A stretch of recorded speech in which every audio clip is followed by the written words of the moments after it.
वो उसके साथ लगी कुर्सी पर बैठा, आगे लगी बेंच पर अपने दोनों हाथ रखे, उन हाथों पर रुखसार टिकाए उसे सोता हुआ देख रहा था। खिड़की से छनकर गिरती धूप की तमाज़त में उसके स्याह बाल चमक रहे थे। पलकें रुखसारों पर सजदा रेज थीं और सफेद सी गुलाबी रंगत सेहतमंदी का पता देती थी। वो इस मंजर को सदियों भी यूं ही बैठकर देख सकता था। वो मंजर बहुत खूबसूरत था। उस मंजर को तककर अपनी सारी थकन उतरती महसूस होती थी। यकयक नाज़नीन ने कसमसा कर आंखें खोलीं। उसके सामने भूरी आंखें वाज़ेह थीं। नींद के खुमार में लिपटी उसकी आंखों में न समझी सी उभरी थी। हरम उसे ख्वाब में क्यों दिखाई दे रहा था? उसने आंखें अंगुलियों से रगड़कर मंजर तहलील करना चाहा, लेकिन ऐसा मुमकिन न हो सका। वो वाकई उसके सामने था। उसी के अंदाज में अपना रुखसार हाथों की पश्त पर टिकाए बैठा हुआ था। अब तुम मुझे गैर मुतवक्के जगहों के अलावा ख्वाब में भी दिखाई देने लगे हो, उसने आहिस्ता से कहा। हरम मुस्कुराया तो वो चौंकी, यकलकती सीधी हो बैठी। फिर हाथ हौले से आगे बढ़ाकर उसके बाजू को जूं ही छूकर महसूस करना चाहा, लेकिन घबराकर अपना हाथ पीछे कर लिया। वो वाकई इसके सामने बैठा हुआ था। वो ख्वाब नहीं देख रही थी। तुम तुम यहाँ क्या कर रहे हो? नींद का खुमार अगले ही पल गुम हुआ था। वो आंखें भी यकीनी से वाकई उसे देख रही थी, जो अब मुट्ठी पर रुखसार टिकाए सेहरा होकर उसी की जानिब मुतवज्जे था। मैं आपके ख्वाब में हूँ। Shut up! वो अपनी बेवकूफ़ी पर जाने क्यों हंस पड़ी थी। हरम के महव से इर्तिकाज़ में अकीदत से खुलने लगी। क्या आप जानती हैं कि फेरी टेल्स ने मुझे हमेशा कितना मुतासिर किया है? आप भी किसी फेरी टेल का हिस्सा मालूम होती हैं। वो कहकर मुस्कुराता हुआ कुर्सी पर पीछे हो बैठा था। लाइब्रेरी की कदे आदम बुलंद खिड़कियों से सुनहरी धूप छनकर अंदर को गिर रही थी। धूप के सुनहरी जरों ने इसकी भूरी रंगत की लोही चमक को मबसूत सा तासुर दिया था। वो इसकी बात सुनकर मुस्कुराई, फिर हाथ बांधे चेहरा फेरकर उसे देखने लगी। सुनहरी धूप का हाला इसके इर्द गिर्द बिखर सा गया था। और मुझे फेरी टेल्स ने हमेशा खौफजदा किया है। उसकी बात सुनकर हरम के आबरू नासमझी से ऊपर को उठे। वो क्यों? वो इसलिए क्योंकि फेरी टेल्स कभी बच्चों के लिए लिखी ही नहीं गई थी। कदीम गॉथिक अदब में इन टेल्स की असलियत ऐसे नहीं थी जैसे आजकल हमें दिखाई जाती है। ये सब कहानियां बहुत डार्क थीं। उन सब का अंत भयानक और स्याह था। लेकिन चौंका आज के इंसान को बहुत साफ सुथरी और खुशगवार कहानियों का शौक है, तो उनके लिए इन फेरी टेल्स को एक दूसरा रुख दिया गया है। लेकिन कदीम कहानियों में गहरी स्याही के साथ मजबूत असबाक से भी बहरामंद किया गया है। इसीलिए मुझे फेरी टेल से खौफ आता है, क्योंकि हकीकत में लिटिल रेड राइडिंग हुड को बचाने कोई वुडमैन नहीं आया था। उसे आखिर में भेड़िया खा जाता है। और कहानी का अक्सर असल मकसद यही था कि किसी अजनबी से रास्तों के मुतालिक पूछने से परहेज करना चाहिए। क्या अब भी तुम्हें लगता है कि कहानियां वैसी होती हैं जैसी दिखाई जाती हैं? नहीं, उनके डार्क वर्जन्स हमेशा पस मंजर में मौजूद होते हैं, क्योंकि इंसान कभी भी वो नहीं होते जो नजर आते हैं। उनके शफाफ वर्जन के पीछे जरूर एक स्याह वर्जन कारफार्मा होता है। रवानी से बगैर किसी लुकनत के जुमलों की अदायगी करती वो सुनहरी धूप के अक्स में दबक रही थी। और हरम, वो दूसरी जानिब उसके ऐसे जवाब पर चंद लम्हे के लिए सन्नाटे में आ गया था। मैं आपसे इन मामलात में नहीं जीत सकता। आप लिटरेचर के उस्तानी हैं। इन मामलात में जीतने के लिए लिटरेचर के उस्तानी होने से ज्यादा हकीकत पसंदी का हाथ है। अभी अभी नींद से जागे हैं आप, फिर ऐसे दिमाग कैसे काम कर सकता है आपका? वो इसके सवाल पर मुस्कुराई थी।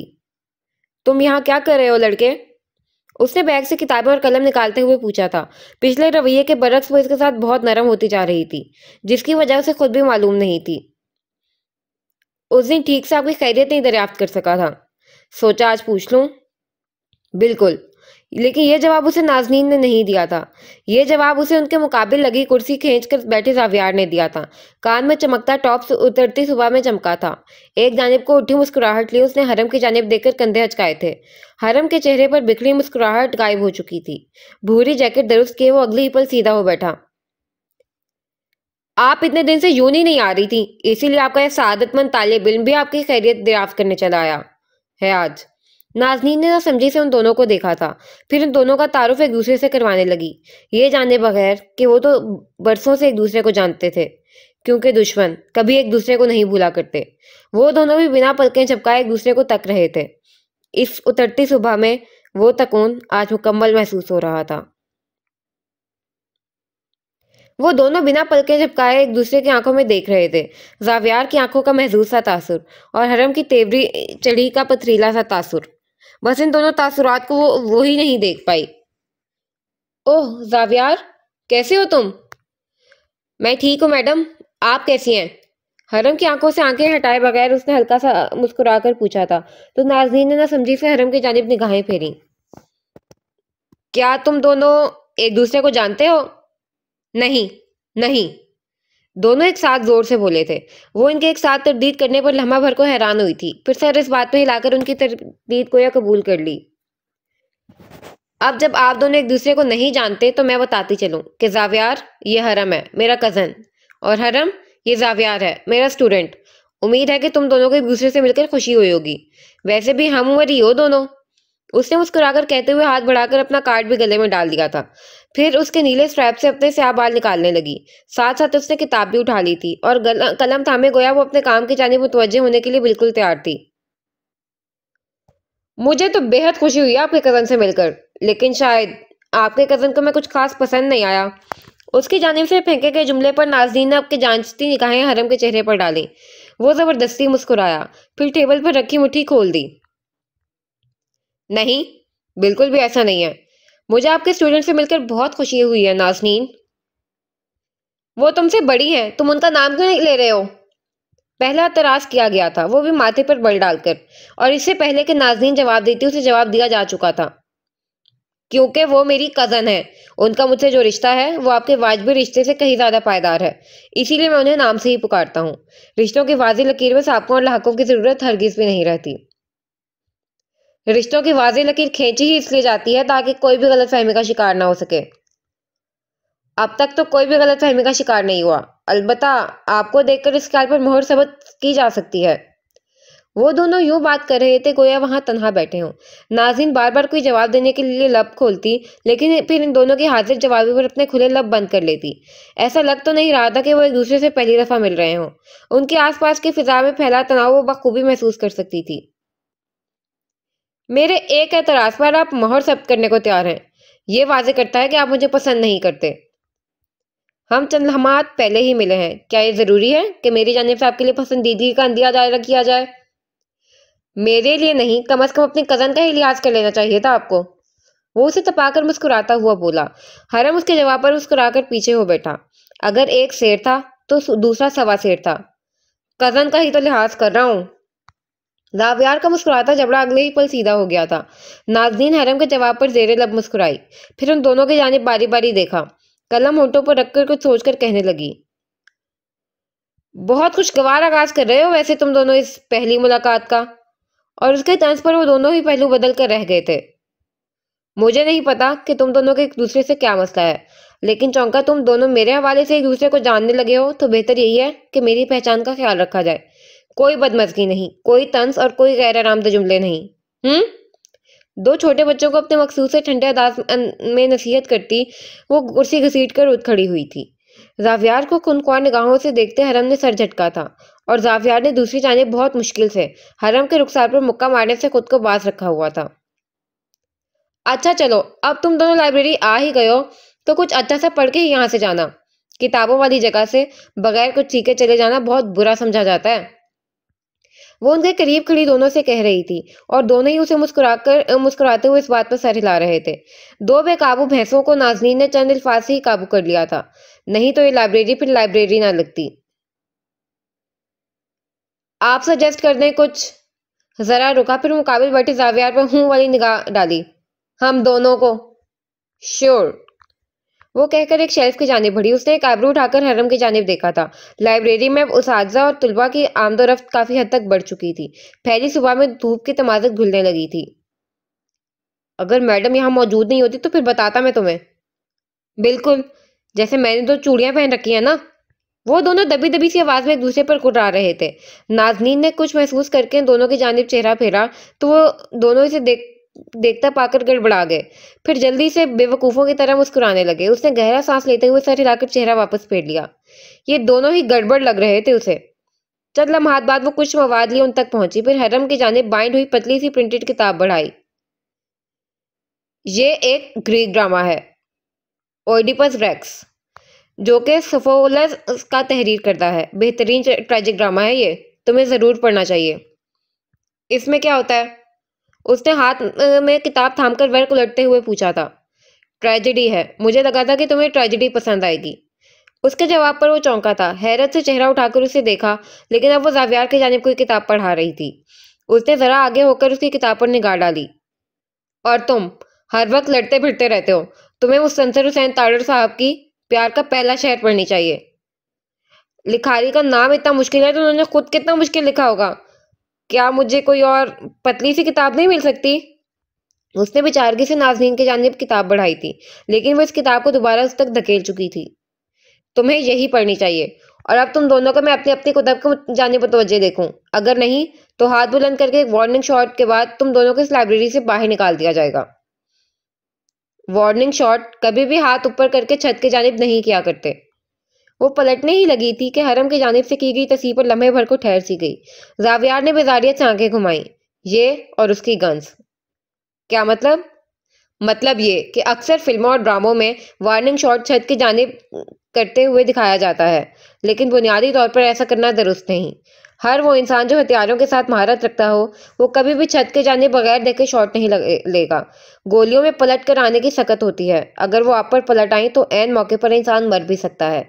इसीलिए हिफाजती तरीका यही दुरुस्त है कि निशाना जमीन की जानिब लिया जाए, ताकि गन थामने वाले को अंदाजा हो गोली कहाँ से पलट कर उस तक कैसे आने वाली है। वो अपनी फील्ड का माहिर बंदा था। महज गन्स के बारे में बात करते हुए भी वो कोई बंदूकों के साथ वाबस्ता इंसान मालूम होता था। नाज़रीन उसके तफसीली रद्द-ए-अमल पर चंद पल कुछ बोल ही ना सकी। अच्छा, मुझे इस बारे में अंदाजा नहीं था। वो मुतअज्जिब हुई थी, फिर जल्दी से अपने अज़ली से अंदाज में लौट आई। घूर कर उसे देखा तो उसने किताब खोल ही ली। पहले तो वो दोनों ही बुरे-बुरे से मुंह बनाकर पहला सफ़ा वो मुश्किल पढ़ पाए, लेकिन फिर इन्हें एहसास हुआ कि अच्छा लिखा गया मवाद इन्हें फराहम किया गया था। अगले ही पल वो दोनों अपनी-अपनी किताबों में गुम चेहरा झुकाए पढ़ते हुए नज़र आ रहे थे। नाज़नीन ने उन दोनों पर एक मुस्कुराती निगाह डाली और फिर शेल्फ में मौजूद कुछ आउटडेटेड किताबों को निकालकर ताज़ा और नई किताब तरतीबवार रखने लगी। इसी पहर इल्हाम उस तक चली आई थी। अपने मखसूस से स्टाइलिश लिबास को ज़ेबतन किए, घुंघराले बालों को स्ट्रेट किए, नाक पर चाँदनुमा ऐनक टिकाए। उसकी तबीयत पूछने वो 3 बार उसके घर भी जा चुकी थी। उसने करीब पहुंचकर नाज़नीन को नामहसूस तरीके से ठहुका दिया तो वो चौंक कर उसकी जानिब मुतवज्जे हुई। ये 2 इतने हैंडसम लड़के आज हमारे गरीब खाने में कैसे आ गए? नाज़नीन ने एक ना सुधरना तुम वाली निगाह उस पर डाली थी। फिर यूं ही चेहरा फेर कर उन दोनों को देखा। वो दोनों इन हमाक से किताब पढ़ते हुए वाकई बहुत प्यारे लग रहे थे। हाँ बस, किताब पढ़ते हुए ही। ये दोनों इस गरीब खाने में किताब पढ़ने आए हैं। क्या तुम्हें नजर नहीं आ रहा? वो तो नजर आ रहा है, लेकिन क्या हम उनके साथ अपने ताल्लुक को थोड़ा सा थोड़ा सा कुछ भी नहीं मोहतरमा। एक मेरा कज़न है और दूसरा स्टूडेंट, और शायद शुक्र कि दोनों ही मुझसे उम्र में छोटे हैं। अगर यही लड़के मुझसे बड़े होते तो शायद मैं उनसे एक से ज़्यादा बात करना भी गवारा ना करती। उसने कुतब हाथ में थाम कर टेबल पर रखते हुए मसरूफ सा कहा तो इल्हाम ने बुरा सा मुंह बनाया। सिर्फ किताबों को ही अपडेट करती रहना, कभी खुद अपडेट ना हो ना तुम क्या चाहती हो इल्हाम, कि मैं उन लड़कों के साथ फ्लर्ट करूं, या फिर उनके साथ खामखा फ्री होकर अपने इतने मैच्योर ताल्लुक को भूंडा और बदनुमा कर दूं? और शायद मैं इस बारे में कभी सोच भी लेती, लेकिन अब उम्र के इस पुख्ता हिस्से में मेरे लिए बातें बचगाना है। इन सब बातों का प्रैक्टिकल जिंदगी से दूर दूर तक कोई ताल्लुक नहीं होता। और इल्हाम इसकी इतनी पुख्ता अप्रोच को वाकई इस दफा रद्द नहीं कर सकी थी। वो उम्र के हैरान होने वाले हिस्से से निकलकर वाकई एक प्रैक्टिकल इंसान बन चुकी थी। उस लड़की का ख्वाबों की दुनिया से अब कोई वास्ता नहीं था, क्योंकि उसके सामने उसकी हकीकी जिंदगी के बहुत बड़े बड़े मसाइल खड़े थे। अच्छा ठीक है, दादी अम्मा वाली सोच रखना बस तुम हर वक्त। लेकिन अगर उनमें से कोई लड़का तुम्हें पसंद करने लग जाए तो? उसके मसरूफ से चलते हाथ अगले ही पल ठहर चुके थे। इल्हाम की आंखों में ढेरों नागवारी लिए उसने देखा तो वो गड़बड़ाई, फिर जल्दी से आगे बढ़कर उसका हाथ थामा। मैं मजाक कर रही थी। ये किस किस्म का मजाक था इल्हाम? मुझे तुम्हारा ऐसा मजाक बिल्कुल भी पसंद नहीं आया। वो खफा हो गई थी और इल्हाम अपनी इस इकलौती दोस्त को खफा होता देखकर बेचैन। अच्छा सॉरी, मैं तो जस्ट एक बात कर रही थी। तुम जस्ट एक बात भी मत करो। उसने अगले ही पल किताबों की जानिब हाथ बढ़ा लिए थे, लेकिन अब के उसके चलते हाथों में तेजी और सभी पेशानी पर बहुत से बल नमूदार हो चुके थे। सच शुक्र कि उसके सामने इल्हाम खड़ी थी, नहीं तो अब तक वो आगे वाले की तबीयत साफ कर चुकी होती। अगर गैर जानिबदारी से देखा जाए तो तुम ऐसी भी बड़ी बूढ़ी नहीं लगती कि तुम्हारे मुतालिक ऐसा सोचा ही ना जाए। अगर मैं उन लड़कियों की जगह होती तो मैं पसंद कर चुकी होती अब तक। मैं अल्लाह का बहुत शुक्र अदा करूंगी कि तुम उन दोनों की जगह नहीं हो। उसकी हाजिर जवाब पर इल्हाम हंस पड़ी। उसे हंसता देखकर नाज़नीन भी हल्का सा मुस्कुराई।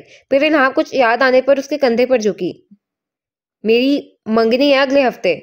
और नाज़नीन के हाथों से किताबें छूट कर गिरते गिरते बची थीं। आंखों में खुशी की चमक थी। वो पहली वाली संजीदा नाज़नीन से कदरे मुख्तलिफ और एकदम से बहुत प्यारी सी नजर आने लगी थी। सच? मैं बहुत खुश हूं तुम्हारे लिए। फौरन किताबें रखकर उसे गले लगाया। वो हंस रही थी क्योंकि इल्हाम को शादी का बेहद शौक था और उसकी खुशी भी दीदनी थी। जाविया और हरम बेसाख्ता ही चेहरा उठाए उसे देखने लगे। उनके हाथों में मौजूद किताबों के अवराक फड़फड़ाने लगे। वो हंस रही थी। हाँ, वो जो कभी भी ऐसे नहीं हंसा करती थी, वो हंसते हुए कितनी प्यारी लग रही थी। कोई इसे बताए कि वो यूं ही हंसती रहा करे। दोनों दिल इंतहाई खामोशी से उसकी जानिब हिमकने लगे थे। हरम पलक तक नहीं झपक सका और जावियार ने निचला लब बेबसी से दबा लिया। नाज़रीन ने खुद पर निगाहें महसूस करके यकलखत इन दोनों की जानिब देखा था और वो दोनों ही खनकार कर निगाहों के जाविये मोड़ गए।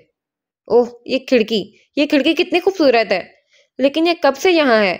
एक सर खुजा रहा था और दूसरा खिड़की को यूं देख रहा था गोया किताब वहीं लिखी गई हो। इल्हाम भी उन दोनों का वहसा इर्तकाज देख चुकी थी। इसीलिए मायने खींची से नाज़नीन की जानिब मुड़ी। अगर इतनी बेरहम जिंदगी से अपने लिए कुछ हिस्सा निकाल लिया जाए तो इसमें कोई कबाहत नहीं होती नाज़नीन।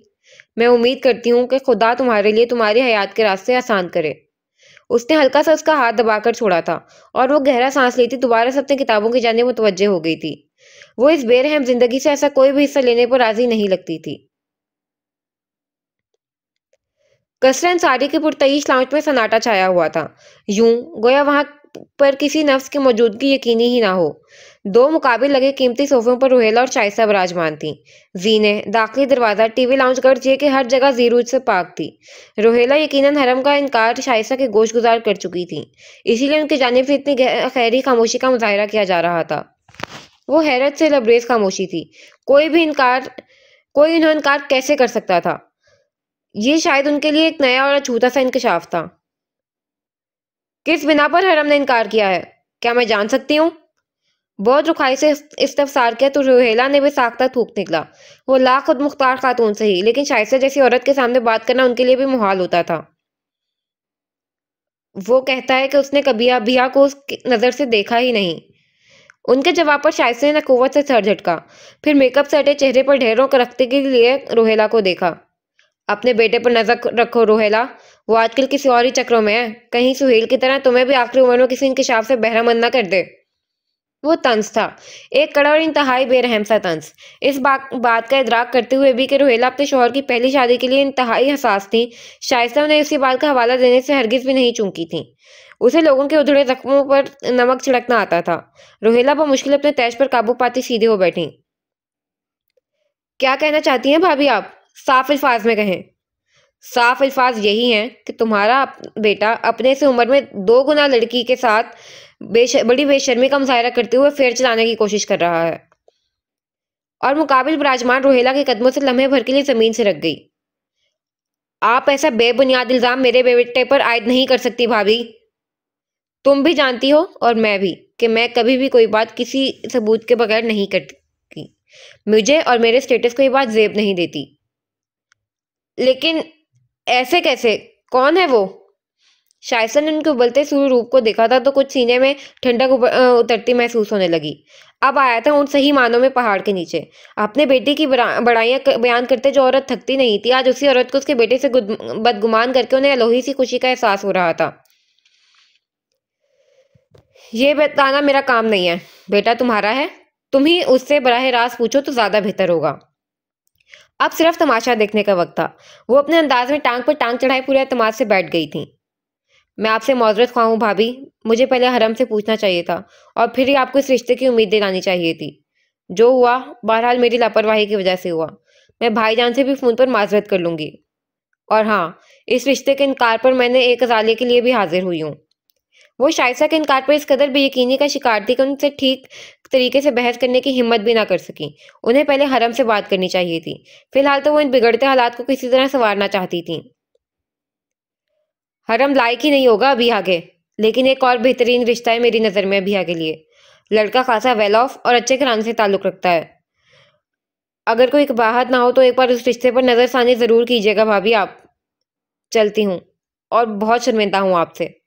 वो अपना आखिरी मुद्दा बयान करके उठ खड़ी हुई थीं। शाइस्ता की आंखें इस नए रिश्ते पर लम्हे भर के लिए चमकी थीं, लेकिन अभी वो दिलचस्पी का मुजाहरा करके रोहेला को ये तासुर नहीं देना चाहती थीं कि उसकी नाराज़गी कम हो चुकी है। अभी उसे नाराज़ ही रहना था। अपनी हदूद का जब तक खुद पास न रखा जाए, कोई दूसरा भी उनका पास नहीं रखता फिर। रोहेला जा चुकी तो वो उठकर जीने अबूर करती अबिया के कमरे में चली आई। अबिया मुर्दा चेहरा लिए लिहाफ को गर्दन तक ताने लेटी हुई थी। वो इसके बिस्तर के करीब चली आई, लेकिन अबिया ने उसे देखकर यकलक ही रुख फेर लिया। वो उसके ऐसे अंदाज पर गहरा सांस भर के रह गई थी। उसे किसी तरह अपने जिंदगी से भरपूर बेटी को जिंदगी की जानिब वापस लाना था, और उसका एक ही जरिया था जो तकलीफ का बायस बने, उसे ही तकलीफ से दो चार किया जाए। वो भी जहन में एक नया मंसूबा तश्कील देती कमरे से बाहर की जानिब बढ़ गई थी। रमीज के ऑफिस में गहरे पर्दे गिरे हुए थे और सन्नाटे की हद तक खामोशी महसूस होने लगी थी। उजली सुबह की कोई रोशनी भी उसके ऑफिस में दाखिल होने से कासिर थी। उसने पर्दे गिराकर रोशनी की हर राह मसदूद कर दी थी। खुद झूलती कुर्सी पर पीछे होकर बैठा, पिछले रवैये के बरक्स खासा संभला हुआ। वो किसी गैर मरई नुक्ते की जानिब मुतवज्जे था। इन्वेस्टर्स का दबाव, समाजी और इज़्दिवाजी खलफशार, अभिया की बिगड़ती नफसियाती हालत ने उसे झंझोड़ कर रख दिया था। यूं गोया वो हर जानिब से घेर लिया गया हो। उसने मसाइल का हल हमेशा बहुत मोहतात और मंझे हुए कारोबारी इंसान की तरह निकालने की कोशिश की थी, लेकिन बाज घिरें इंसान को हाथों से लगाकर दांतों से खोलनी पड़ती हैं। उसके साथ भी इस दफा ऐसा ही कोई मामला दरकार था।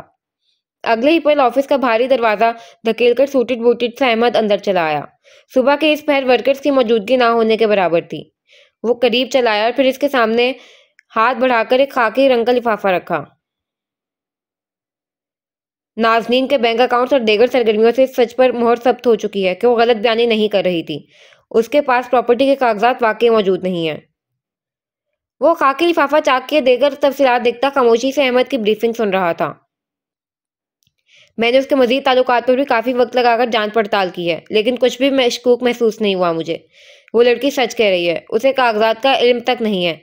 जावेद उसे बताने ही वाला था, लेकिन फिर आपकी जल्दबाजी की वजह से हम बहुत अहम कागजात से हाथ धो बैठे। उसकी निशानदेही करने पर रमीज ने माथे पर गहरे बल डालकर उसे देखा था, लेकिन अहमद को उसके नागवार से तासुरात की चंदा परवाह नहीं थी। उसने अहमद से निगाहें हटाकर सामने रखे पर्चों को टेबल पर रखा और फिर कुर्सी की पश्च से सर टिकाकर ऐन छत को तकने लगा। क्या वो सब जावेद के साथ ही दफन हो गया अहमद? अब तक लग तो ऐसा ही रहा है। अहमद ने उसे मजीद किसी भी उम्मीद से बहरामंद नहीं किया था। कुछ बातों में इसका बिल्कुल भी हामी और मददगार नहीं था। रमीज की जल्दबाजी और मामलात को तवालत का शिकार करती उस आदत ने उसे हमेशा ही बेजारियत में मुब्तला किया था। तो फिर उस लड़के और उसके घराने का जिंदा रहना किसी भी तरह कोई जवाब नहीं रखता। क्या आप इस पोजीशन में हैं कि 3 कत्ल की करने की जिम्मेदारी अपने सर ले सकें? उसे लगी लिपटी रखे बगैर इस्तफसार किया तो रमीज के चेहरे पर नागवारी छा गई। अगले ही पल एक गहरी नापसंदीदगी ने उसका अहाता किया था। मैं कत्ल को हैंडल करने की सलाहियत हमेशा से रखता हूँ। हमेशा कुछ भी नहीं होता सर। आप फिलहाल इन मसाइल के हल की जानिब मुतवज्जे हों जो वाक़तन तवज्जो तलब हैं। हमारी तंजीब का एक अहम कारिंदा मारा जा चुका है। बासित की जानिब से मौसूली हालिया मालूमात से भी यही अंदाज़ा होता है, जैसे नाज़रीन अकेली उस सब में हमारे सामने नहीं खड़ी। कोई उसके पीछे है, कोई उसकी पशपनाही कर रहा है। और हम नहीं जानते सर कि वो हमसे ज़्यादा ताकतवर है या कमज़ोर। हमें बहुत मुहतात इक़दामात करने की ज़रूरत है। बासित का नाम सुनकर वो जो कुर्सी से पश्तिकाए आरामदेह होकर बैठा था, यकदम ही गैर आरामदेह होकर सीधा हुआ। अब्रू समझी से सुकड़े। बासित बासित यहाँ कैसे आ गया? कोई नाज़नीन का माजी खोज रहा है सर। कोई उसके ट्रॉमा की वजूहात तक रिसाई हासिल कर रहा है। आप इन मसाइल से निपटें, क्योंकि इस बार मामला इतना सीधा नहीं है जितना हमें दिखाया जा रहा है। तुम मुझे परेशान कर रहे हो अहमद। मैं आपको मामले की संगीनी का एहसास दिला रहा हूँ। अगर नाज़नीन का माजी खुल गया तो हमारे हक में कोई बाजी नहीं पलट सकेगी। वो आपके पहले कत्ल की ऐनी शाहिद है। वो आपकी जानिब से की गई ज्यादतियों को जानती है। वो अगर खामोश है तो सिर्फ इसलिए क्योंकि इसके माली हालात उसे मजीद किसी जानिब मुतवज्जे होने की इजाज़त नहीं देते। जो ही उसे किसी की पश्तपनाही मुयस्सर आएगी, वो बिना किसी खौफ के हमारे सामने खड़ी हो जाएगी। और उसे उस सुबह एहसास हुआ था कि अहमद की बातें कितनी खतरनाक और बारीक बीनी से लिए गए जायजे का माखिज थी। अगर ऐसा ही था जैसे अहमद कह रहा था, तो उसे जल्द अज जल्द कोई राह तलाश करने की ज़रूरत थी। उतरती सुबह में हर जानिब से स्याही ऊद आई थी। ऐनी शाहिद जिंदा रह जाएं तो कातिल का मरना यकीनी हो जाता है। और ये सिर्फ तबई मौत नहीं होती, ना जिस्मानी होती है, ये खौफ की जानिब से दी गई पल पल की मौत होती है। इंसान लम्हा ब लम्हा अपने गुनाह के सामने आ जाने के खौफ से पिघलता रहता है और एक वक्त के बाद खोखला हो जाता है। इसे भी कुछ ऐसा ही खोखला महसूस हो रहा था, अंदर भी और बाहर भी। कई लम्हात दर्सगाह की बुलंद दीवारों पर गिरकर पिघलते रहे। लाइब्रेरी में अब खासे तुलबा मुख्तलिफ आबनूसी मेज़ों पर अपना सामान फैलाए कुतब बीनी में मसरूफ दिखाई दे रहे थे। जावियार कुछ लम्हात पहले ही प्यार का पहला शहर इशू करवाकर अपने साथ ही ले जा चुका था और हरम सर झुकाए अब तक अपनी किताब की जानिब मुतवज्जे था। उसकी मेज़ के ऐन फासले पर सामने नाज़नीन बैठी थी। नाज़नीन की मेज़ लगी थी। गाहे बगाहे वो निगाहें उठाकर जब भी नाज़नीन को देखता तो वो मसरूफ़ी दिखाई देती। साथ साथ वो गर्दन के पीछे हाथ रखकर दबा भी रही थी। मुस्तकिल गर्दन झुकाकर काम करने की वजह से शायद उसे दर्द महसूस होने लगा था, लेकिन फिर भी बिना किसी से शिकायत किए वो तंदुरुस्ती से अपने काम की जानिब ही मुतवज्जे थी। चंद कुतब लेने वो इसके मेज के करीब आई तो इसने यूं ही चेहरा उठाकर उसे देखा। इस छोटी सी तनख्वाह वाले रोजगार के लिए वो खुद को कितना थका रही थी, कितनी मजबूत थी वो। अपने घर वालों के लिए चट्टान का काम देते देते कभी तो उसे भी थकन का सामना होता होगा। वो उसे देखता हुआ सोच रहा था। नाज़नीन ने इसे खुद को देखता पाकर सवालिया से आईब्रो उचकाए थे। वो जवाबन मुस्कुराकर नफी में सर हिलाता दोबारा से किताब की जानिब मुतवज्जे हो गया। चंद लम्हात बाद किताब का आखिरी सफ़ा पलटते हुए उसने आसूदगी से चेहरा उठाया तो हैरान रह गया। धूप की तमाज़त अब कुछ और गहरी महसूस होने लगी थी। फिजा में मौजूद खुनकी सिमट गई थी। दोपहर सर पर आन पहुंची थी और वो इतनी देर तक एक ड्रामा पढ़ने पर सर्फ कर चुका था। ये उसके लिए भी खासा हैरान कुन था। उसने एक निगाह सामने विराजमान नाज़नीन पर डाली, लेकिन वो उसकी जानिब मुतवज्जे नहीं थी। कुछ सोचकर उसने साथ रखा कागज लेकर उस पर चंद अल्फाज घसीटे और इंतहाई खामोशी से उठकर उसे किताबों के दरमियान इस अंदाज से रखा कि महज नाज़नीन तक ही उसकी रसाई मुमकिन हो। फिर आगे बढ़ाया।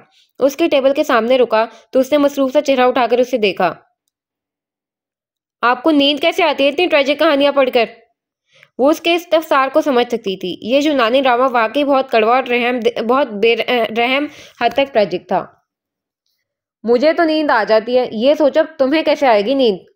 वो उसके जवाबी कार्रवाई पर गर्दन झुकाकर हंसा था। क्या हम थोड़ी देर बात कर सकते हैं, अगर आपके लिए सहल हो तो? नाज़नीन ने एक लम्हे के लिए एक निगाह सामने फैले कामों के पलंदे पर डाली, लेकिन फिर अगले ही पल उसने पूरी उम्मीद निगाहें उठाईं। उन आंखों की खूबसूरती स्याही पर हरम और रैबिक कुछ भी हार सकता था। 10 मिनट, डन। कुछ ही पल बाद वो अकबर जाने बने बरामदे में हरम के साथ चली आई थी। वो जेबों में हाथ डाले इसके साथ छोटे छोटे कदम उठा रहा था। हाँ, वो इसके साथ जुड़े रास्तों के खत्म हो जाने से खौफजदा था। वो उन रास्तों के खात्मे को रोक तो नहीं सकता था, लेकिन वो उन्हें तूल तो दे सकता था ना। थैंक यू हरम। किस लिए? उसने रुककर उसे देखा तो वो भी ठहर गई, फिर अपना सरापा उसके जानिब फेरा। उस ठंडी पड़ी अगबी राहदारी में खड़ा हर सफेद सैतून उनकी मुलाकात का अमीन ठहरा था। तिरछी होकर गिरती धूप के अक्स में स्याह आंखें जगमगा रही थीं। मैं अपनी अब तक की जिंदगी में अपने वालिद के बाद जितने भी लोगों से बिल वास्ता या बिला वास्ता मिली हूँ, इन सब ने मुझे हर तरह से नुकसान पहुंचाने की कोशिश में अपना आप सरगर्म रखा। इसीलिए मैंने लोगों पर एतमाद करना छोड़ दिया। मैं हर एक की जानिब से मशकूक हो गई और इस एहतियात ने मुझे जहां बहुत से खतरों से बचाया, वहीं मुझे तन्हा भी कर दिया। पहली दफा ऐसा हुआ है कि कोई बेलौस होकर मेरी मदद करने चला आया हो, बगैर किसी मकसद के। तुम्हारे इस अमल की कदर करती हूँ मैं। बहुत शुक्रिया उन रास्तों पर नमूदार होने के लिए जो मेरे लिए बहुत तल्ख और कठिन रहे। वो गर्दन झुकाए इसका शुक्रिया सुनकर शर्मिंदा सा हो गया, फिर चेहरा उठाया। मैं आपको कैसा लगता हूँ? उसके गैर मुतवक्के सवाल पर वो हैरान हुई थी, फिर मुस्कुराई। अच्छे लगते हो, अच्छे लड़के हो। क्या आप आइंदा कभी मुझ पर एतमाद करेंगी? उसके सवालों का मकसद बहुत मुबहिम और गैर वाज़ेह था, लेकिन फिर भी वो सर हिलाकर उनके जवाबात दे रही थी। करूंगी। क्या आपको अब भी लगता है कि मैं किसी साजिश का हिस्सा रह चुका हूँ? और वो इन सवालात का मकसद समझकर गहरी सांस भरकी। नहीं, पहले लगते थे, लेकिन अब नहीं लगते। शायद मुझे इस दफा किसी को समझने में गलती हुई है। और वो इसका जवाब सुनकर आसूदगी से मुस्कुराया था। इसका बेसाख्ता दिल चाहा कि उछलकर पैरों की ताली बजाए, लेकिन अभी अभी तो इम्प्रेशन बना था। वो इस इम्प्रेशन का कचरा नहीं करना चाहता था। अब बस एक आखिरी सवाल। उसके बच्चों की तरह कहने पर नाज़नीन ने हाथ बांधकर सर इस बात में हिलाते हुए इसे गोया इजाजत दी। आपको ऐसा क्यों लगा कि मुझे ट्रेजेडीज में दिलचस्पी होगी? उसके सवाल पर वो चंद पल उसे देखती रही, फिर कंधे अचकाए, ऐसे जैसे इस सवाल का कोई तसल्ली बख्श जवाब उसके पास नहीं था। पता नहीं, लेकिन कुछ लोग होते हैं जिनकी वाइब से अंदाजा हो रहा होता है कि उन्हें घिसी पिटी हैप्पी एंडिंग से ज्यादा ट्रेजिक अंत में दिलचस्पी होगी। क्या ऐसा नहीं है? मैं कमजोर दिल रखने वाला इंसान हूँ, मुझे इस ऐसी खौफनाक एंडिंग से एंजाइटी हो जाती है। कुछ इस बेचारगी से कहा कि वो हंसे बगैर ना रह सकी। लेकिन मानना पड़ेगा, ये ड्रामा बहुत बेहतरीन था। आप किस्मत को परे धकेलते दर हकीकत उसी के सामने के लिए तैयार हैं, और तैयार किए जा रहे होते हैं। खूब। ग्रीक मैथोलॉजी के बारे में सुना है कभी? अंग्रेजी अदब और दुनिया में मौजूद तमाम अदबी हलकों में यूनानी असातीर को एक खास मकाम हासिल है। कभी वक्त मिले तो पढ़ना जरूर इन्हें। ये कहानियां तुम्हें कभी भी मुतासिर करने में नाकाम साबित नहीं होंगी। अगले ही पल कलाई पर बंधी निगाहों के सामने घड़ी निगाहों के सामने की मुलाकात का वक्त तकरीबन खत्म हो चुका था। अब चलती हूँ, अपना ख्याल रखना और मुख्तलिफ किताबों का मुताला करते रहना। वो इसका जवाब का इंतजार किए बगैर जाने के लिए मुड़ चुकी थी। इसी पर उसका फोन बजा तो इसे जेब में अड़ से फोन को निकालकर निगाहों के सामने किया। सारंग कॉलिंग जगमगा रहा था। उसने अगले ही पल फोन उठाया और फिर कान से लगा लिया। जावेद साहब की रिपोर्ट्स मेरे पास मौजूद हैं। बहुत मुश्किल से निकलवाई हैं मैंने, जल्दी आ जाओ। उसने अगले ही पल फोन जेब में अड़सा और भागता हुआ राहदारी अबूर कर गया। कॉलेज के वॉशरूम्स की जानिब जाती राहदारी सुनसान पड़ी थी। छुट्टी के पहर यहाँ पर किसी भी इंसान का वजूद बर्दाश्त नहीं किया जाता था। अगले ही पल वजदान को एक ताकतवर से लड़के ने गिरेबान से थामकर पूरी कुव्वत के साथ वॉशरूम के खुले दरवाजे की जानिब धक्का दिया तो वो अंदर को जा गिरा। ये रोज का मामूल था। ये अब रोज का मामूल बनता जा रहा था। वो पिछले एक साल से मुसलसल इन्हें नोट्स बनाकर खामोशी से देता रहा तो इसे कुछ नहीं कहा गया। लेकिन जो ही उसने अपने हक के लिए आवाज बुलंद की तो उसे जिस्मानी तशद्दुद का निशाना बनाया जाने लगा। अब हर रोज यही हुआ करता था। वो इसे वॉशरूम में ले जाकर बुरी तरह टॉर्चर करने लगे थे। अमीर घरानों के टॉक्सिक बच्चे। इसके कमजोर से वजूद में इतनी हिम्मत नहीं थी कि वो इनका मुकाबला कर सकता। वो इन्हें रोक रहा था। वो इन्हें मुसलसल रोकने की कोशिश करता रहता था। बहुत बुरी तरह मार खाने के बाद अब वो मेसन पर झुका मुंह धो रहा था। घर जाकर किसी भी जख्म की वजाहत ना देनी पड़े, इसीलिए उसे हर जख्म को घर पहुंचने से पहले ही साफ करना था। वॉश बेसिन के ऊपर लगे टूटे शीशे में वो अपना अक्स देखते वो लम्हे भर के लिए ठहर सा गया था। इसे वो कहानियां याद आने लगी थी कि जिनमें बहुत रहमदिल लोग अक्सर मॉन्स्टर बन जाया करते थे। उसे इन कहानियों की समझ लम्हे के इस जख्मी हिस्से में बआसानी आ गई थी। जख्म इंसान को इंसान रहने नहीं दिया करते। उनसे उठती तकलीफ इंसान को इंतकाम जैसे खौफनाक सफर पर कदम धरने के लिए आमादा कर लेती है। यकायक इस टूटे शीशे के अक्स में से किसी और का अक्स भी वाज़ेह तौर पर दिखाई देने लगा। वो मुड़ नहीं सका। वो कभी भी मुड़ने की जुर्रत नहीं कर सकता था। वो अक्स चंद कदम चलकर करीब चला आया। वो उससे अपनी निगाहें एक पल के लिए भी नहीं हटा सका। जिन मामलात में खुदा इंसान की मदद ना करे, उन मामलात में इंसान को अपनी मदद खुद करनी पड़ती है। वो अक्स उससे अब कुछ कह रहा था। कौन हो तुम? उसने गुलाबी आंखें लिए पूछा था। मैं तुम्हारे अंदर की आवाज हूँ। गौर से सुनो। तुम्हारा असल तुमसे चीख चीख कर खुदा की बेवफाई पर दुहाई दे रहा है। क्या तुम सुन नहीं सकते? उसके सामने धुंध सी छाने लगी। वो अगले ही पल लड़खड़ाते कदमों के साथ मुड़कर इस शख्स को बराह रास्त तक रहा था। वो अब आमने सामने थे। सफेद रोशनी में स्याही सी घुलने लगी। उसके दिल में गिरा सी बन गई। खुदा के खिलाफ पहले गिरा। वो उस आदमी को पहचानता था। अपने हक में की गई कमी का जवाब कैसे दिया जाता है? इसने खुद को कहते सुना था। सामने खड़ा अक्स लम्हे भर को मुस्कुराया, फिर उसकी आंखों में एक काट सी उभरी, सर्द सी काट। जो हक में कमी का मौजिब बने, उसे कत्ल करके। कत्ल? उसने बेयकीनी से जेरे लब दोहराया था। अगले ही पल उसके जिस्म में लम्हे भर को फरेरी सी दौड़ गई। उसने अपने दोनों कानों पर हाथ रखकर इन बुलंद होती आवाज़ों को किसी तरह रोकना चाहा। वो इन बेहंगम सी आवाज़ों में अपने रूह से उभरती सरगोशी को नहीं खोना चाहता था।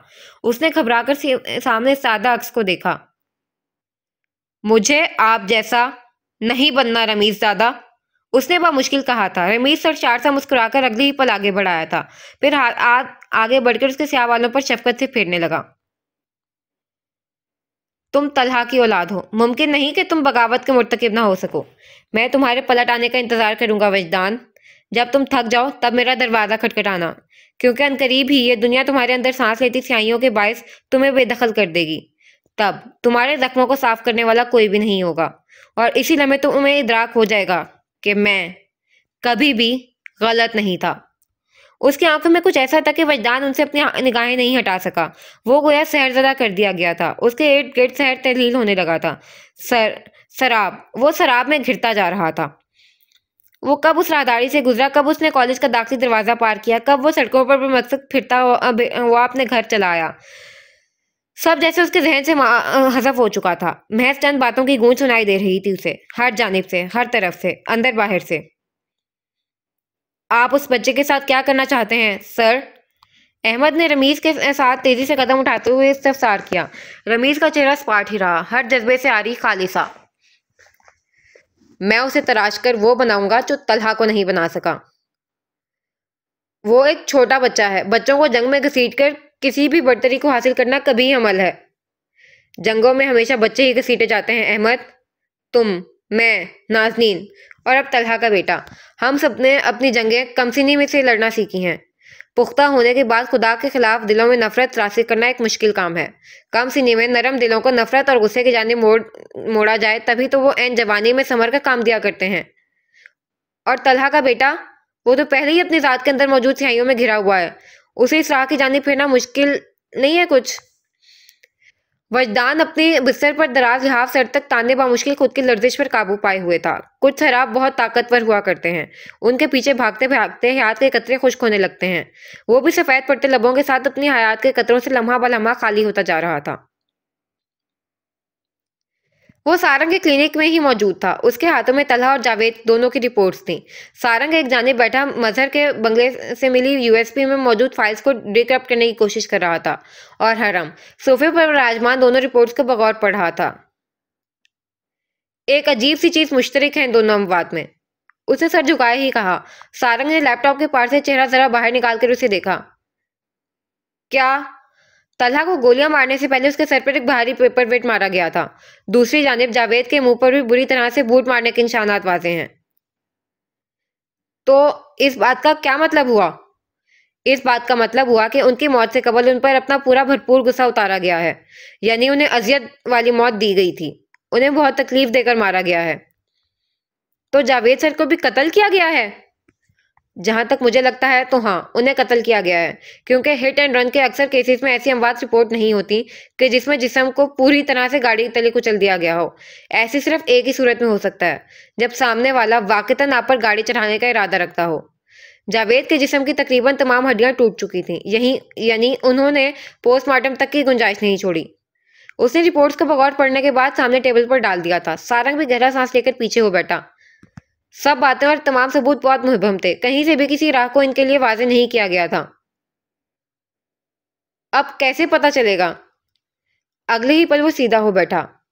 जूते, वो जूते जिसने जावेद के चेहरे पर बराबर ठोकरें मारी होंगी। उन जूतों पर यकीनन जावेद का खून लगा होगा।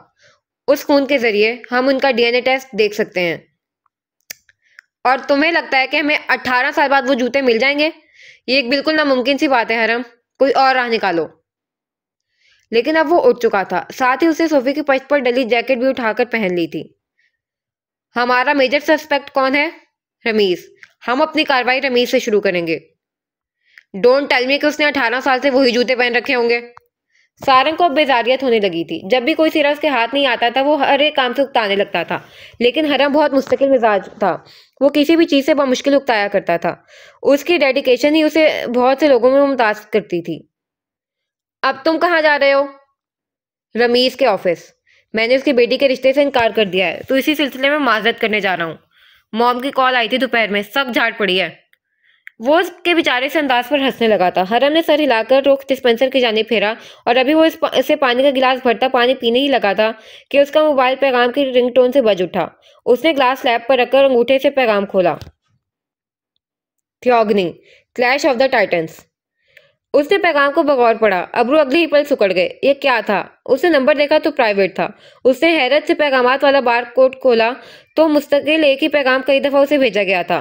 थियोगनी, Clash of the Titans. Theogony, Clash of the Titans. ये क्या? इसी पल दूसरी जानिब से सारंग की आवाज भी गूंजी थी। खुल गई। हलम फाइल्स डिक्रिप्ट कर ली है मैंने। वो दौड़ता हुआ उसकी कुर्सी के पीछे चला आया। सारंग अब हर फाइल को खोलता जा रहा था, लेकिन वहां महज एक ही जुमला तहरीर था। Theogony, Clash of the Titans. ये क्या यार, मैंने इतनी मेहनत से इस फाइल को खोला और सब फाइल्स में बस एक वही जुमला। क्या बकवास है यार ये। वो बेदिली से कहकर अभी लैपटॉप की स्क्रीन नीचे गिराने ही लगा था कि हरम ने बेसाख्ता उसका हाथ रोक लिया। फिर उसके सामने अपनी मोबाइल स्क्रीन की।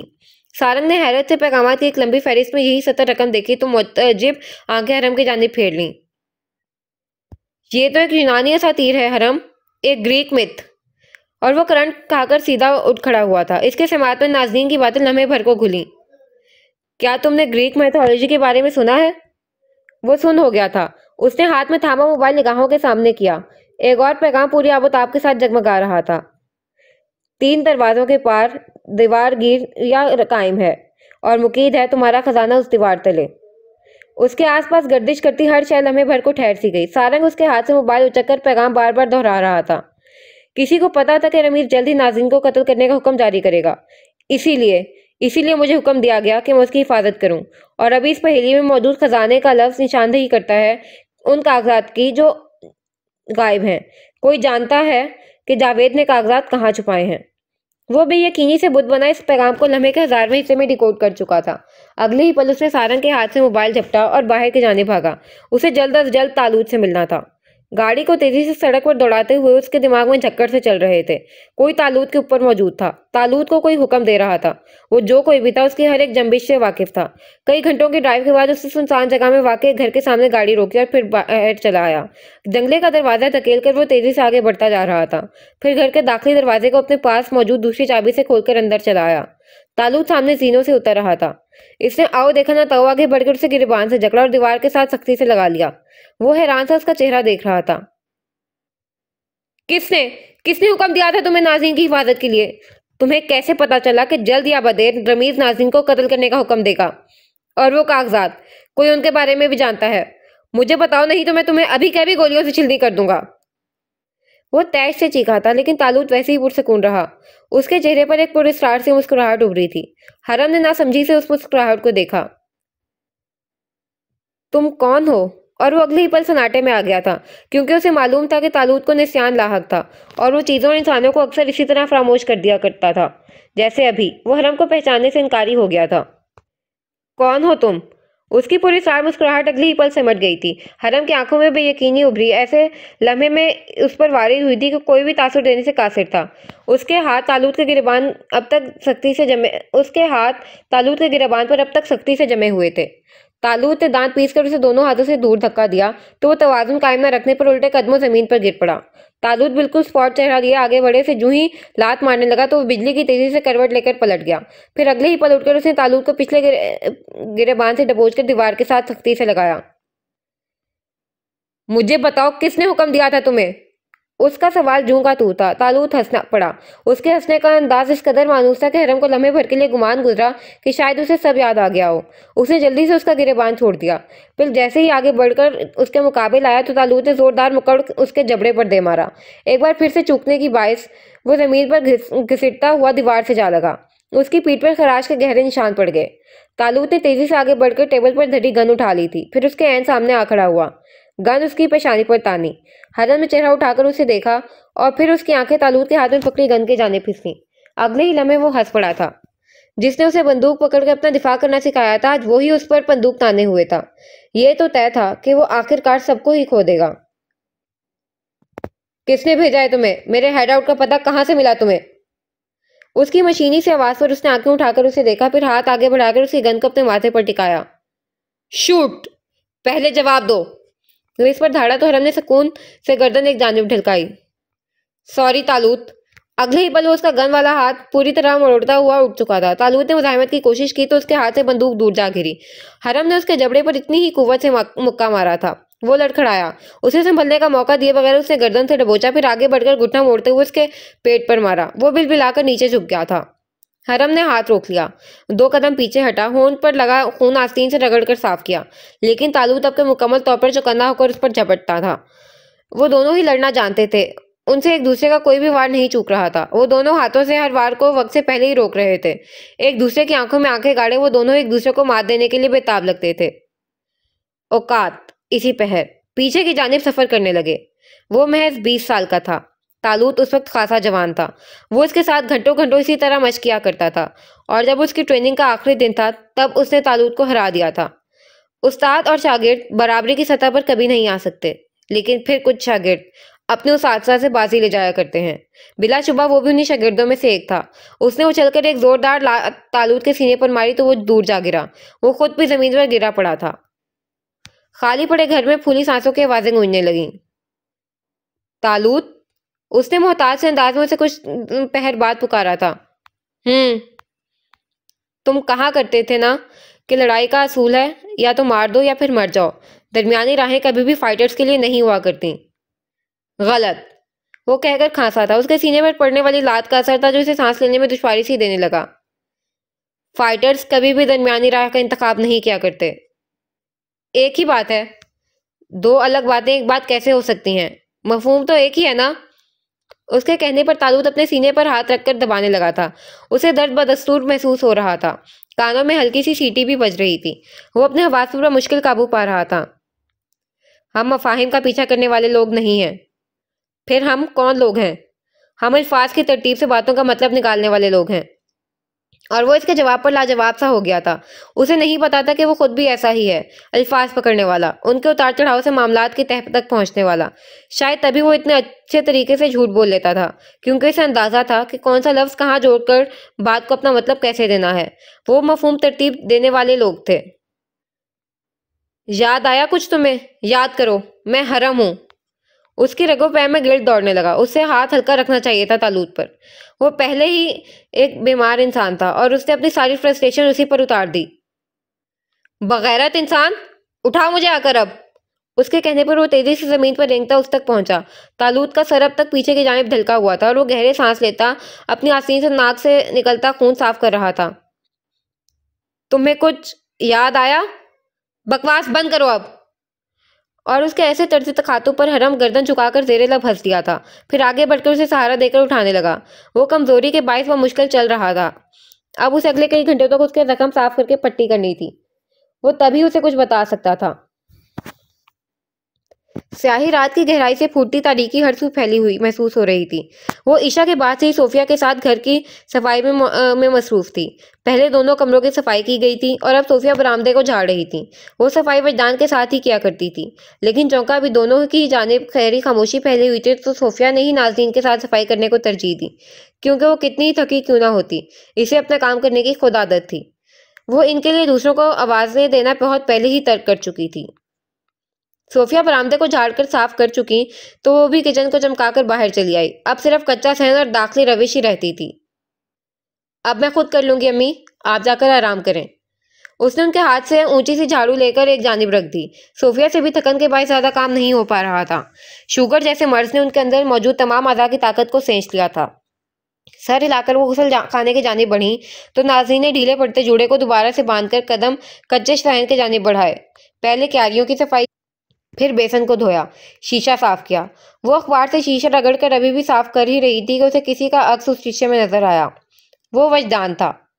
पुसर मुर्दा और कमजोर था। उसकी स्याह आंखों में तरहुम सा उभरा था। वजदान चंद कदम चलकर उसके करीब चला आया, फिर उसे एक फासले पर ठहर गया। उसका हाथ जो रुक गया था एक बार फिर से चलने लगा। फुप्पो, उसकी आवाज बैठी हुई थी, यूं गोया वो चीख चीख कर रोया हो। फिर शदीद घुटन के बायस उसकी आवाज हलक में ही कहीं दम तोड़ गई हो। उसका हाथ एक बार फिर से रुक गया। कि क्या मैं थोड़ी सी बात कर सकता हूँ आपसे? कितना अजनबी सा अंदाज हो गया था उसका, बिल्कुल गैरों वाला। ये तो उसका वजदान नहीं था, क्योंकि उस वजदान तो कभी भी ऐसा नहीं था। सुन रही हूँ। सॉरी। आंसू टूटकर रुखसार पर बेसाख्ता ही फिसला। नाज़नीन ने गहरा सांस लिया था। क्या फायदा इस सब का अब? मैंने बहुत ज्यादती कर दी थी आपके साथ। फिर अब क्या चाहते हो तुम मुझसे? यही कि आप मुझ पर चिल्लाएं, गुस्सा हो मुझ पर, वैसे ही तकलीफदेह अल्फाज कहें जैसे मैंने आपको कहे थे। उससे क्या होगा? नाज़रीन का रद्दमल बिल्कुल गैर जानिबदार सा था। अखबार के गीले फटे हुए हिस्से को कचरे के डब्बे में फेंकती वो इसकी जानिब अपना सरापा फेर चुकी थी। उससे मुझे भी वैसी ही तकलीफ होगी। और फिर? उसने हाथ बांधकर सुकून से इस्तफाइया नजरों से उसे देखा था। वजदान की बसारत गुलाबी पड़ने लगी। उसके समात में अपने अल्फाज गूंजने लगे थे। कितनी कुर्बनाक बातें कही थी उसने नाज़नीन को। फिर हिसाब बराबर हो जाएगा। इंसान कभी भी हिसाब बराबर नहीं कर सकते वजदान। हिसाब सिर्फ अल्लाह बराबर कर सकता है। इंसानों के हिसाब किताब में सर्वाइवर्स जिंदा रह जाते हैं, जो इस चक्कर को दोबारा से शुरू करते हैं। क्या तुमने नमल नहीं पढ़ रखा? एक सवालिया सा आईब्रो उठाया। एक किताब हकीकी जिंदगी का मुकाबला कैसे कर सकती है पुप्पो? वैसे ही जैसे एक हकीकी जिंदगी किसी किताब से मेल खा सकती है। आप अल्फाज के साथ हमेशा इतनी ज़ीरक क्यों रही हैं? मैंने कहा कि मुझे मेरे अमल की सजा मिलनी चाहिए। फिर ऐसे वक्त में आप मुझे नमल का हवाला क्यों दे रही हैं? जो कुछ मैंने कहा उसका बदला लौटा दें, यही इस बात का वाहिद हल है। वो इसे चंद पल बिल्कुल खामोश आंखों से देखती रही। यही फर्क है तुम में और मुझ में वज्जी। उसने बहुत दिनों बाद आज उसे वज्जी कहा था। वजदान के भारी कंधों से बहुत सा बोझ छिड़कने लगा। वो उसे इतना नाराज नहीं थी जितना वो सोच रहा था। तुम चीज़ों को, मामलात को और यहाँ तक कि इंसानों को भी एक खास पैमाने में तोले रखते हो, जज्बात से खाली होकर। ऐसा तुम्हारी जहानत की वजह से होता है। तुम्हारे जैसे ज़हीन लोग ठोस वजूहात और कॉज इफेक्ट पर यकीन रखते हैं। वो रैशनल होते हैं, हर जज्बे से ऊपर उठकर मामलात को परखते हैं और फिर हल तलाशते हैं। तुम्हें लगा कि तुम्हारे अमल का एक ही खमियाजा हो सकता है कि मैं तुम्हें भी वैसा ही बदला लौटाऊं, तुम्हारे साथ भी वैसा ही करूं जैसे तुमने मेरे साथ किया। वो ठहर गई थी। वरदान भीगी पलकों पर सजे बहुत से आंसू समेटे उसे नरमी से बोलता हुआ देख रहा था। इंसान ऐसे काम नहीं किया करते वजी। वो आहिस्ता से कदम उठाता उसकी जानिब बढ़ रहा था। वो वही कमजोर बच्चा बन गया था जिसे नाज़रीन ने उंगली पकड़कर चलना सिखाया था। इंसान कॉज और इफेक्ट के तयशुदा असूलों पर नहीं चलते। इंसानों के मामलात पेचीदा होते हैं। तुमसे बदला लेने पर जितनी तकलीफ तुम्हें होगी शायद उससे ज्यादा तकलीफ का शिकार मैं हो जाऊं। फिर अब ये तो कोई बदला ना हुआ फिर। बहुत नरमी के साथ उसने वजदान की निगाहों के सामने छाई गलतफहमी की धुंध को हाथ बढ़ाकर साफ कर दिया था। बिल्कुल वैसे ही जैसे वो हमेशा किया करती थी। मैं क्या करूं फुप्पो, मुझे बहुत डर लग रहा है। उसकी आवाज कांप रही थी। फुप्पो के होते हुए किस चीज से डर लग रहा है तुम्हें? उसने हाथ आगे बढ़ाकर उसके सर पर आहिस्तगी से फेरा था। वो आसीन से आंखें रगड़ने लगा। नाज़रीन ने उसका हाथ आंखों से हटाकर अपने दुपट्टे से उसकी आंखें साफ की। मैं खुद को रोक नहीं पा रहा हूँ। मुझे खुद से डर लग रहा है। आप मुझे माफ मत करें। मैंने अगर फिर से वही सब किया तो आप कभी मेरी शक्ल भी नहीं देखेंगी। वो हिचकियों से रोने लगा था। 19 साला मासूम सा वजदान उसके सामने आज भी बच्चों की तरह रो रहा था। उसने अंदर बढ़ती घुटन को मुश्किल गहरा सांस लेकर खुद से दूर किया था। उसके घराने से ये जहनी और नफ्सियाती मसाइल जाने कब खत्म होने वाले थे। कोई बात नहीं, फुप्पो तुम्हें हमेशा माफ करेंगी। हर दफा तो हर कोई माफी के लायक नहीं होता ना फुप्पो। खून पानी से ज्यादा गाढ़ा होता है वजी। ये इंसान से वो फैसले करवा लेता है जो कभी इंसान करने के बारे में सोच भी नहीं सकता। फिर गहरा सांस लेकर उसका चेहरा दोनों हाथों से थाम कर ऊंचा किया। उसकी आंखें जख्मी थीं और नाज़रीन की पुरसकून। खाना खाया है? वजदान ने चेहरा एक बार फिर से गर्दन झुकाकर सर नफी में हिलाया। अच्छा, मेरे साथ सफाई करवाओ, फिर मिलकर खाते हैं, ठीक है? उसने झुका सर ही इस बात में हिलाया था। नाज़रीन को बेसाख्ता ही उस पर प्यार आया। अच्छा, अब ये क्यारियों की मिट्टी बराबर करो, पौधों के जले हुए हिस्सों को इनसे अलहदा करो, इन्हें पानी दो और फिर दूर से खड़े होकर उन पर नजर डालो। ये एक तरह की थेरेपी होगी तुम्हारे लिए। वो आंखें रगड़कर अगले ही पल झुक गया था। फिर महारत के साथ मिट्टी बराबर करने लगा। नाज़रीन उसे गर्दन झुकाकर उदासी से तक रही थी। ये बच्चा उसे अपनी जान से भी ज्यादा अजीज था। वो उसे खोने के ख्याल से ही मुर्दा होने लगती थी। कच्चे सहन वाले घर के मकीने एक बार फिर से एक दूसरे के लिए मुआवन साबित हुए थे, क्योंकि वो सभी अपनी अपनी जगह जख्मी थे। वो सभी अपनी अपनी जगह मॉन्स्टर थे। उसने तालूत को सहारा देकर कमरे में लिटा दिया और फिर उसके जख्मों को ट्रीट करता हुआ फिक्रमंदी से उसे ही देख रहा था। तालूत पहले ही बूढ़ा हो चुका था और इस बीमारी ने उसकी हिम्मत मजीद सेंचकर उसे खोखला सा कर दिया था। वो हरम को मामूल से ज्यादा कमजोर और फीका सा महसूस होने लगा। शायद ये उसकी जिंदगी भर की कड़ी जिस्मानी मुशक्कत ही थी कि जिसने अब तक उसे चलने फिरने के काबिल रखा हुआ था। हरम पट्टी करने के बाद एक तरफ सामान रखा और फिर पूरी तरह से उससे जानी मुतवज्जे हो गया। वो खामोश निगाहें लिए छत को तक रहा था। फिर उसकी सवालिया सी बेताब आंखों की जानिब देखा और गहरा सांस लिया। वो वक्त दूर नहीं जब मेरी जहनी हालत मजीद अबतर हो जाए। तालूत ये तक भूल जाएगा कि हथियार को इस्तेमाल कैसे करते हैं। वो अपने साथ जुड़े लोगों को और उनकी दिल को तस्कीन पहुंचाती हर बात फरामोश कर देगा। वो ये तक भूल जाएगा कि वो खुद कौन था। वो वक्त दूर नहीं हरम। उसकी खाली सी उदास आवाज दरो दीवार से पलट कर वापस आ रही थी। वो बिल्कुल खामोश चेहरा लिए उसे भूलता हुआ तक रहा था। उसने तालूत की दाएं आंख से एक आंसू बहकर उसकी कनपट्टी में जज्ब होते देखा था। तुम ज्यादा जख्मी तो नहीं हुए ना? उसने अगली ही पल फिक्रमंदी से पूछा तो वो उदासी से उसकी फिक्र पर मुस्कुरा कर रह गया। फिर आहिस्ता से सर नफी में हिलाया। ठीक हूं मैं। लगी तो होगी खैर तुम्हें। उसके सीधे से जवाब पर तालूत ने समझकर सर हिलाते हुए उसे देखा था। सारी जिंदगी अपने जख्मों को अंधेरे में समेटने का दर्द देते रहने के बाद तुम दिन की रोशनी में मुझसे मेरे जख्मों की बाबत कैसे पूछ सकते हो? वो इसकी बात पर चंद लम्हे खामोशी से उसे तकता रहा, फिर हौले से मुस्कुराया। तुम जानते हो तुम्हें क्यों मैंने नाज़रीन की हिफाजत का असाइनमेंट दिया है? उसे चौंक कर तालूत की जानिब देखा। उसकी आंखें अब के ठंडी थीं। वो इन आंखों में उभरते किसी भी अक्स को पढ़ नहीं पा रहा था। क्या उसकी अपनी आंखें भी ऐसी दिखती थीं? क्या वाकई तुम्हें महज उस एक वादे के तहत यह असाइनमेंट नहीं दिया गया था हुरम उरैबी? इतने बड़े फैसले कभी भी ऐसी कमजोर वजूहात के तहत नहीं लिए जाते। वो आंखें फैलाए उसे तक रहा था। उसका जिस्म साकित हो गया और निगाहों में तजस्सुस सा भर गया। फिर तुम उस जानिब देख नहीं पाए ना? देखो, मेरे अंदाजे तुम्हारे बारे में आज भी दुरुस्त हैं। वो क्या वजह थी तालूत? उसके साकित पुतलियां हर जंबी से इनकारी हो गईं। वो महज लब हिलाकर ही बामुश्किल इस्तफसार कर पाया। तुम जज्बाती तौर पर इस मामले में कमजोर थे हरम। तुम्हें हमने इस्तेमाल किया है। क्या मेटामॉर्फोसिस का नाम सुना है तुमने? वो सांस रोके तालूत को देखे गया था। उसके चेहरे पर उभरी ठंडी सी मुस्कुराहट ने हरम की रीढ़ की हड्डी में सनसना दी थी। एक ही तखय्युल की अक्कासी हर किरदार अपने ही रंग में करने का आदी था। इंसान की नफ्सियाती और जहनी कमजोरी के बायस जो तब्दीली उसमें वारिद होती है वो उसे हतमी शक्ल देती है। तुम हमेशा से खौफजदा थे। तुम उस वादे के टूटने से खौफजदा हो गए थे। हमने तुम्हारे खौफ को इस्तेमाल किया और तुम्हें इस असाइनमेंट का अहम जुज़ करार दिया। क्या कहा था तुमने कि इंसान बेखौफ होकर तब काम तब किया करते हैं जब वो खौफ के एक गहरे समंदर को पाट आए हों। तुम्हारा जवाब गलत था हरम। तुम गलत थे। उसकी ठंडी आवाज आपके खुरदरे से लहजे में ढलने लगी थी। वो सफेद चेहरा लिए उसे तक रहा था। इंसान बेखौफ होकर तब काम किया करते हैं जब वो इस खौफ के दोबारा गालिब आ जाने से खौफजदा हों। तुम अपने ऊपर हावी होते खौफ से खौफजदा थे। इसीलिए तुम्हें काम दिया गया, क्योंकि तुम्हारी जज्बाती और नफ्सियाती कैफियत का एक बहुत बड़ा अंसर इस केस पर असरअंदाज होने वाला था। कोई भी इस काबिल नहीं था कि तुम्हारे अलावा इस केस को सॉल्व कर सकता। हम जहनी और जिस्मानी ताकत ला सकते थे, लेकिन हम उनके अंदर इस जज्बाती कैफियत को कैसे उभार सकते थे? उसकी आंखों में गुलाबी सी तकलीफ उभरी थी।